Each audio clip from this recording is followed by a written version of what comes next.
118th National Day, may Bhutan continue to shine with unity and harmony.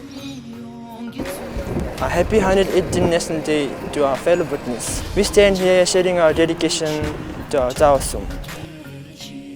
I join the nation in extending my prayers for continued peace. We are truly blessed to live in harmony and just a society shaped by the noble philosophy of gross national happiness.